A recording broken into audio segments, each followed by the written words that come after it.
Sveikos mielosios, džiaugiuosi, kad atvykote į dar vieną paskaitą mano YouTube kanale.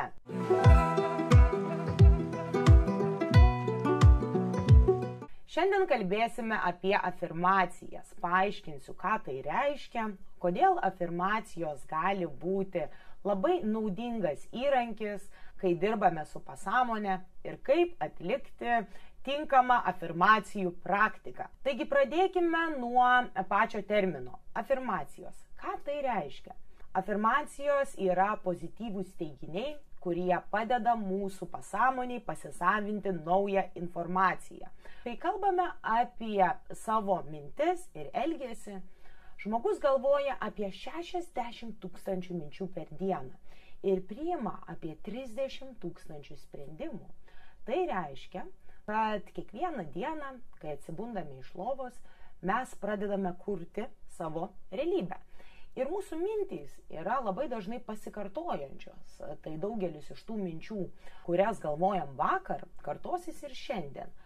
Na ir mūsų mintys sukuria jausmus ir emocijas. Jausmai ir emocijos kartu su mintimis sukuria veiksmus. Tai sukuria rezultatus ir realybę, kurioje gyvename. Taigi manau, jog protinga būtų teigti, jog keičiant savo mintis, pritaikant naujus teiginius ir keičiant savo požiūrį, mes keičiame ir savo realybę, nes mes jaučiamės kitaip, nes mes priimam kitokius sprendimus, nes mes atliekame kitus veiksmus ir sulaukiame naujų rezultatų, pakitusios realybės. Pirmas klausimas, manau, kurį man užduosite, bus: kodėl aš galvoju apie save tam tikrus dalykus? Kodėl aš turiu neigiamas nuostatas? Kodėl aš jaučiuosi ne taip, kaip norėčiau jaustis? Tai supraskite tokį dalyką, kad jūsų pasąmonės kodas pradeda formuotis vaikystėje. Kai jūs atsirandate šiame pasaulyje, jūs esate tarsi švarus naujas popieriaus lapas. Jūs nežinote, kas yra gerai, kas yra blogai. Aplamai, iki tam tikro amžiaus vaikas net neturi tos ego būsenos. Jisai neturi aš tapatybės. Tačiau, kai mes pradedame suvokti pasaulį, formuojasi ir aš tapatybė. Na ir tai, kokius veiksmus atliko mūsų tėvai, ką mes pasisavinome, tam tikri įvykiai ir faktai formuoja mūsų pasąmonės kodą. Aplamai, viskas yra atmintis. Atmintis susideda iš pasisavintų faktų ir nutikusių įvykių. Taigi, daleiskim, jeigu jūs buvote vaikas, kuris labai mėgdavo dainuoti. Ir jūs dainavote ir vieną dieną jūsų mama grįžo namo ir buvo susinervavusi. Na ir pasakė jums: nedainuok, todėl kad tavo balsas nėra gražus. Iš karto tai yra nutikęs įvykis, tai yra pasisavintas faktas, mano balsas yra negražus, aš neturėčiau dainuoti. Ir tuomet aš apie tai galvoju, galvoju, kad aš esu žmogus, kuris negali dainuoti, aš pradedu nepasitikėti savim, tai yra jausmai.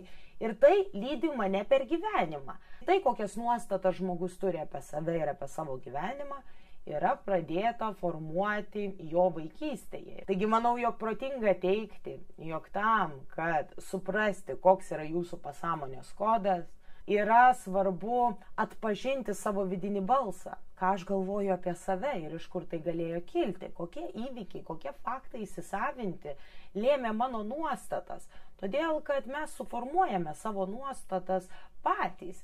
Pagal tai, ką mums skiepija mūsų globėjai, mūsų tėvai, mūsų mokytojai, mūsų draugai, išorinis pasaulis ir žinoma mūsų sąmoningas protas. Taigi mes galime veikti arba pagal nesąmoningą programą, kuri yra mums įskiepita, arba galime pasinaudoti savo sąmoningų protų ir keisti savo programą.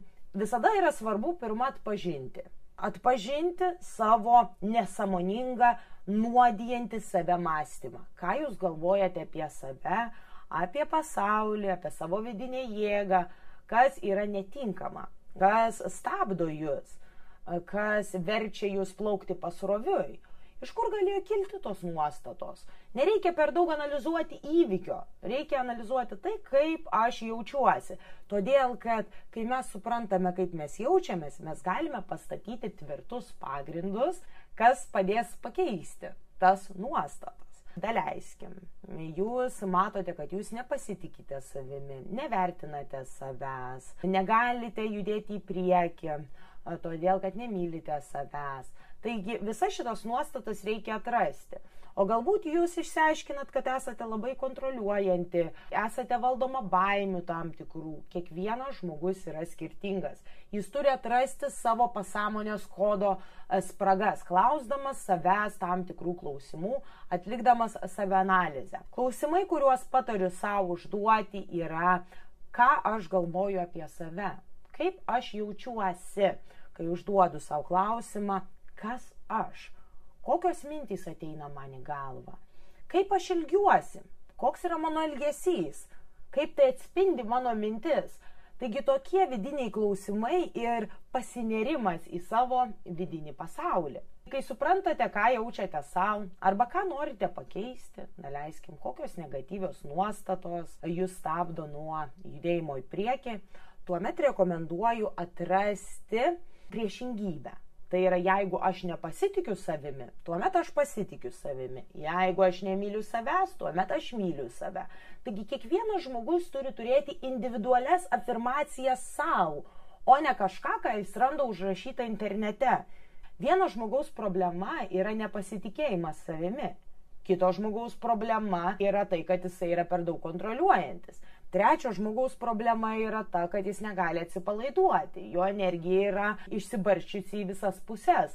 Taigi afirmacija turi būti sukurta jums. Ir tai yra pirmas dalykas, ką jūs turite padaryti ir suprasti. Kai turite savo afirmacijas, tuomet laikas pradėti atlikti pačią praktiką. Rekomenduoju pradėti nuo 3 iki 5. Todėl, kad jeigu mes per daug informacijos suteikiame savo pasąmoniai, tai nepasisavina tam tikrų faktų.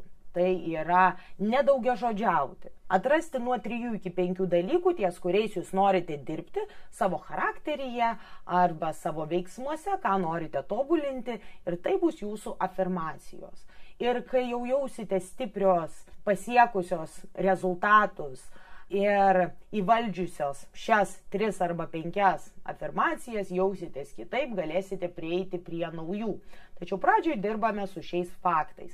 Na ir kaip kartoti afirmacijas, kaip pradėti atlikti tą darbą. Labai patariu kartoti savo afirmacijas rytais ar vakarais. Kodėl? Todėl, kad kai mes miegame, mes pasineriame į delta smegenų bangas. Aplamai žmogaus smegenų bangos kinta, kai jisai miega ir kai yra atsibudęs. Kai žmogus miega, jo smegenų bangos yra delta būsenoje. Kai jisai pradeda po truputėlį busti, lengvas miegas yra teta.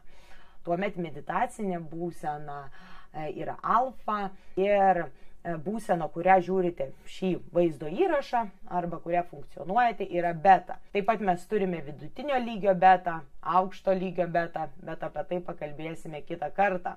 Aukšto lygio beta yra išgyvenimo ir streso būsena ir tuomet negalite kurti. Jeigu esate nuolat įsitempusi ir sukaupusi dėmesį į išorinį pasaulį, tuomet jums reikia atsipalaiduoti, kad pasąmonė priimtų programavimą. Na ir natūraliai jūs pakeičiate savo smegenų bangas, kai miegate, kai einate miegoti ir kai keliatės. Todėl rekomenduoju ties afirmacijomis dirbti rytais ir vakarais, nes jūs natūraliai esate žemesnėse smegenų bangose. Tačiau taip pat, jeigu neturite laiko rytais ar vakarais, galite atlikti afirmacijų praktiką po meditacijos. Todėl, kad meditacijos metu mes žeminame smegenų bangas patys. Mes pereiname į alfa arba į tetą, kas jau medituoja giliau. Taigi arba rytais vakarais, arba po meditacijos. Na ir kaip atlikti afirmacijų praktiką. Galite savo afirmacijas kartoti savo tiesiog mintyse.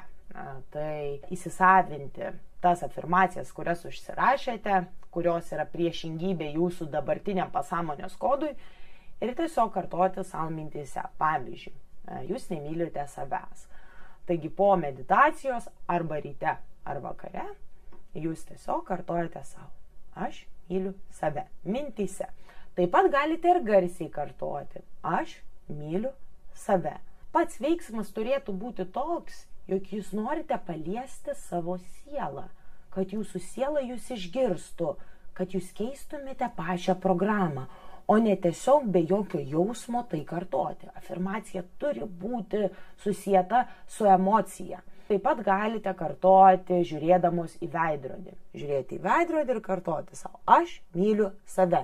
Lygiai taip pat, lyg norėtumėte paliesti savo sielą. Galite tai daryti ilgiau, trumpiau, kaip yra jums patogu. Rekomenduoju afirmacijų praktiką atlikti bent 5 minutes. Kiekvienai afirmacijai skirti po minutėlę, tačiau galima ir ilgiau. Pabaigai norėčiau pasakyti, kad yra labai svarbu, jog jūs išjaustumėte savo afirmaciją. Ir kaip tai padaryti? Manau, kad žinios yra raktas ir suvokti, jog jūs turite nesąmoningą programą, kuri yra negatyvi ir dabar jūs ją ištrinate ir instaliuojate naują. Yra puikus būdas pasistatyti stiprius pagrindus. Tai reiškia, kad kai kartojate savo afirmacijas, bandykite tarsi pasakyti naują teiginį savo sielai, savo vidiniam kūnui. Aš myliu save. Tai turi paliesti jūs, šie teiginiai. Jūs neturite galvoti apie tai, jog aš netikiu, man tikrai nesiseka, man tikrai nepavyks. Tai yra nebūdas, kaip kartoti afirmacijas. Jūs turite sakyti savo tai, lyg jūs instaliuotumėte naują programą. Ir supraskite tokį dalyką, kad pradžioj tikrai jūs nematysite kažkokių tai masiškų pasikeitimų, todėl kad jeigu jūs kartojate savo, kad nemylite savęs 30 metų ir dabar staiga pradedate keisti pasąmonės kodą ir įrašyti naują programą, kūnas tikrai priešinsis. Jisai tikrai sakys, ką tu čia nusišneki, šneki čia nesąmonės, aš turiu kitokią nuostatą. Ir taip pat aš netikiu tuo, ką tu sakai. Aš tikiu, kad aš esu nevykėlis, kad aš nemyliu savęs. Bet jeigu jūs nenustosite kartoti savo afirmacijų, instaliuoti naują programą, po kurio laiko jūs pamatysite pakitusi elgesį, pakitusius pasirinkimus ir žinoma sulauksite kitokių rezultatų. Toks jau tas gyvenimas. Jeigu mes keičiame savo mintis, keičiasi ir pasirinkimai, keičiasi ir veiksmai ir keičiasi rezultatai. Taip pat, kai jūs instaliuojate pozityvę ir motyvuojančią programą, jūs keičiate savo energijos dažnį, jūs keičiate dažnį, kuriuo vibruojate. Ir tai manifestuoja jūsų gyvenime atitinkamus dalykus. Tai, kas yra jūsų viduje, tai yra ir išorėje. Ir kai pradėsite keisti savo negatyvų programavimą, pradės keistis ir gyvenimas. Labai tikiuosi, kad ši trumpa paskaitėlė padėjo jums suprasti truputėlį daugiau apie afirmacijas. Na, o jeigu norite pradėti dirbti su manimi ir pasisavinti praktikas, kurias dėstau savo mokinėms, labai kviečiu prisijungti prie mano mokymų. Nuolat organizuoju skirtingus grupinius mokymus Facebook'e, mokau mokinės manifestacijos metodų, asmeninio tobulėjimo, pasąmonės keitimo praktikų, taip pat darbo su savo energija, su savo čakromis, santykių sėkmingų kūrimo ir daugybė kitų dalykų. Taigi, jeigu norite sužinoti daugiau apie mano programas, galite apsilankyti mano internetinėje svetainėje arba rašyti man Facebook'e arba Instagrame. Saviugda moterims. Iki kito karto.